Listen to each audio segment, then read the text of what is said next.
So now Mine too. we got ourselves another story. We got ourselves something really important to bring up here. Now, on the one hand, this is internet drama, but on the other hand, this really talks about the future of free speech and a crazy double standard. So, for those of you who don't know, this has to deal with Twitch and Hasan Piker. Now, what happened? Well, a few days ago, Hasan Piker went live on his Twitch account talking about Senator Rick Scott. Now, Rick Scott, yes, to be clear here, was involved in some Medicare fraud, and it really is quite disgusting with his actions. But however, while I am an advocate for free speech, there's certain things that I would say you either keep to yourself, or boy, oh boy, you could have reworded that a hell of a lot differently. Or if I had said something like that in that manner, I'm being very clear here with YouTube that these are the words of Hasan Piker. But even then, YouTube, I got to be very careful with you. Hasan Piker went on to say that Senator Rick Scott should be removed. And by doing that head chopping, you know what I'm saying. But he went on to say in a YouTube recording that he meant to say that, oh, he should be removed, not K removed.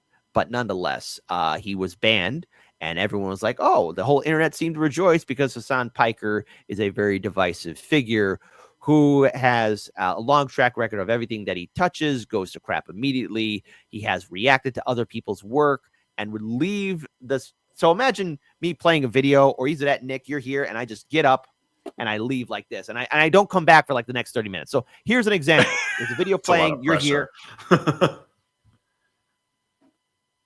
There you go. I guess I'm the new host of Hardlines Media. That's what he would do. and not even give credit to other people's like work, or give like a post to the original link, or where they could find it, or who tweeted something out. He wouldn't do that. So because he seems to have, or either that, the CEO of Twitch seems to glaze Hasan really good, Hasan was banned for 1 day and returned. So he got a little suspension for 1 day. But then this happened. Now, Ethan Klein, him and Ethan used to be buddies for a very, very, very long time, until yesterday. H3H3 Productions Twitch channel was suspended for 30 days due to repeating airing of the Hasan content nuke, where Ethan Klein was pointing out Hasan's failings, how they used to be good friends, and they were doing this on repeat. And Twitch went on to say, I want to pull this up here. I want to pull up this article here. So H3H3's Ethan Klein is putting Twitch on blast. I want to be clear on this one here. Putting on blast was him for 30 days for streaming his Hasan's content nuke on a constant loop. Twitch came under scrutiny in March 2025 after it banned Hasan Piker for 1 day after the political commentator made comments about, these are Hasan's comments, killing a U.S. senator. If you cared about Medicare or Medicaid fraud, you would remove Rick Scott. How does that sound? While many expected the ban to be longer, given how other creators such as Aiden Ross were permanently banned for unmoderated chat, Twitch instead lifted the suspension after 1 day. Amid the backlash, Ethan Klein, who once hosted a show Leftovers alongside Hasan before his falling out with the creator, opted to broadcast his content nuke 24/7 on Twitch. And so what happened? Banned for 30 days. However, the internet wasn't taking too kindly to that. And I want to pull up this video here. This was the actual reaction of what happened, because there is an update. There is an update. My God, it got banned for encouraging or glorifying extreme violence. Whoa. That's fucking wow. That's Hasan's content that's on your platform that he didn't get in trouble for. Holy fuck. Interesting. Whoa! You guys don't believe me? Look at that too. I mean, I believe you. It. We can pull it up. Is it safe to show? Are you sure? Oh wait, come on, show it to Dan first, please. Okay, he says so. Okay, I have the button. Now, encouraging or glorifying extreme violence. Now, again, I know that there's a lot of criticism towards Ethan Klein. Look, I'm not asking anyone to like anybody. If you're a fan of Hasan or Ethan, or you don't care, that's fine. But what is interesting here, because I did watch Ethan Klein's content nuke, none of it is about encouraging violence or extreme violence at all, or glorifying it all. There's nothing there. All it is basically Ethan just pointing out his thoughts and opinions on Hasan Piker. And whether you like the video or not, to be clear here, Twitch, whoever was moderating that chat, who was ever moderating Ethan's live stream, or either that, if it was the AI, which says a lot about their programming then as together, failed miserably. And this is a double standard that Twitch is known all too well for. I mean, Asmongold, who's doing far more better than Hasan Piker, was also banned for about 2 weeks. But that was a few months ago. But there's nothing about this that is glorifying or encouraging extreme violence. Encouraging or glorifying extreme violence. Yes, that's it. Wow. How Okay, long is the ban? Well, it should be dry. only a day ban, right? In theory. Well, In theory, it should be no ban because it's his content. Guys, I got a 30-day ban. 30 30 days? 30 day, and I didn't even say 30. My God. Now, I want to pull this up here, too. This was another commentary. This is Keemstar. Yes, I know, folks, but it is sometimes, folks, when somebody says something, you just got to listen just a few minutes to it. Okay. Let's try to understand this. H3H3, Ethan Klein gets banned on Twitch for 30 days. And what did Ethan Klein, H3H3, do that it got banned for 30 days? He started rebroadcasting another Twitch streamer known as Hasan Piker and their extremist views and the extremist things that they said. And those things violated Twitch TOS, which caused Ethan Klein to get banned for 30 days. But the source material of this is another Twitch streamer, Hasan Piker, who originally said these extremist things on Twitch. And Hasan Piker received no ban? Something's wrong. It is, and it's showing a double standard. So I want to pull this up here, right here. So H3H3, after the internet reacted in this manner, 99.9% sure Hasan called Dan Clancy, who's the Twitch CEO, and told him to unban me because they look cartoonishly evil and dumb. The appeal was denied, stating that a member of the team had thoroughly reviewed it. So which is it? 24/7 content nuke resumes tomorrow. So yes, his Twitch account was restored, but this shows a really odd favoritism in the Twitch community, as well as what this means for who is favored and gets all the figgy pudding. So now that we see all the juicy details, because I know we were talking about this before we went live, your thoughts, my friend Nick Thompson? Well, I think it's so. For those of you listening, my number one political issue is freedom of speech, which is something I never thought I would have to have concerns about in this country, especially growing up. So when I see the double standards or when I see censorship, or I know what's happened to you, Kit, I am shadow banned myself across platforms. So I see the favoritism and the way the algorithms promote the narratives and the people who they want to promote. This is an extension of that. If you can get banned for 30 days for showing the content of someone who got a little slap on the wrist for 24 hours, like there is no fairness, there is no terms of service, there is no community guidelines, there is no consistency. And so, if you want to be Twitch, Facebook, Instagram, TikTok, and you want to have community guidelines, until we determine that these are a public square and free speech is protected there by law, which I think we should. That's my viewpoint. Then, you got to abide by them. But when it's inconsistent, how can you abide by them? How can you know what you can and can't do and can and can't say when it's different from content creator to content creator? It's unfair. You're messing with people's livelihood in a lot of cases, and you're setting a precedence where you're creating a society of fear. You're creating a society of content creators that are going to start self-censoring. And then you're finding new ways to control the narrative through that. So to me, there's repercussions to things like this. And I think this is, this is another symptom of a huge problem that we have when it comes to free speech, when it comes to content creation and being able to speak your mind, to comment on others, and have that combat or that debate on sides, right? When one side gets an unfair advantage through social media.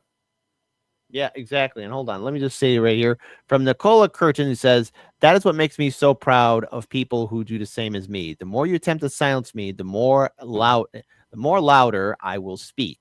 And so there you go. Well, here's the thing. I'm also I want to pull up this other one from Jenny Lynn, one of our viewers. It's so disgusting how they treat their users because they can. They're monopolies. We also have Bustello Maserati who says, YouTube, get us free speech now. Oh, I would love that ever so much. That would be great to have. But it shows a double standard. Now, Hasan grew into prominence because he was Cenk Uyghur's nephew, and he had a lot of things working for him in regards for him to set up a large profile. And to be clear, for the past maybe 7-8 years or so, he was one of Twitch's top streamers. And the thing is, he is coping and seething because he's lost his place due to the fact of many of his other interactions on mainstream media. And a lot of people have been turned away from him, especially those who are on the left. And I want to be clear on this. And this is just my opinion in regards to Hasan and his involvement with progressive activism. He went to bat hard for a lot of the vote blue, no matter who Democrats. You know, he's definitely one of those people that have Trump derangement syndrome. And while there's a lot to be critical of Trump about, Hasan didn't really add much to the conversation. And then, of course, you know, this wasn't his first run-in with an elected official. Of course, he had his little back and forth with Dan Clancy. Not a fan of that Republican lawmaker, especially with how he responded to insider trading. But he also had a back and forth with Richie Torres. Again, not a fan of Richie Torres because he represents the poorest district in New York City. Shout out to Jose Vega for that information. And then you have this little comment about removing a United States senator, which is a no-go. Now, if I were to say that, that would be the end. There's no appeal, there's no unbanning, there's none of that.